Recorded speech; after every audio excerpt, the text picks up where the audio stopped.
End gold buyers, మీ కష్టాల్లో నమ్మకమైన మీ ఆత్మీయ నేస్తం. చూడండి కరెక్ట్ సింక్ అవ్వాలి, బాడీ కరెక్ట్. నేను పడ్డం, హీరో గారు రావడము, అండ్ హీరో గారు కూడా నాతో పాటు గాలి ఎగిరారు. అవును. సో ఈ సింక్ ఉండాలి, ప్రాపర్ సింక్ లేకపోతే మళ్ళీ షార్ట్ అవుట్ అయిపోతుంది. సో లక్కీగా ఏంటంటే ఎక్కువ టేక్స్ తీసుకోలేదు.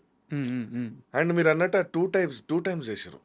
And highest expensive camera use చేసారు అప్పుడు. So good camera. అది ఆ కెమెరా పేరు గుర్తొస్తలేదు సార్ నాకు. I don't remember the camera name. It goes like a robo.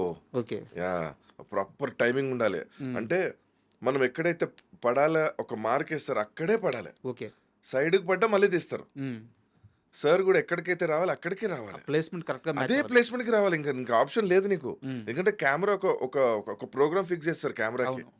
అది రోబోలాగా, అది యాక్షన్ అని కొట్టిన ప్లే కొట్టగానే అది రోబోలాగా వెళ్తూ ఉంటుంది అట్లా.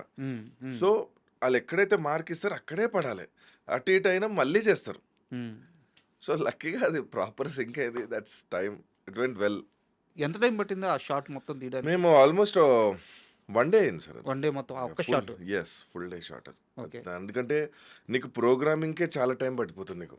That is the most expensive camera they have used to. Because ఒకటి చూడండి సార్, అంటే ఇంత ఎక్స్పెన్సివ్ కెమెరా పెట్టి ఎంత తీసుకొచ్చి ఇదన్నీ ఎందుకు అంటే ఆడియన్కి ఒక కొత్త థ్రిల్ ఇవ్వాలి, కొత్తగా చూపించాలనే ఒక ఇది ఉంటుంది కదా sir. So they have done there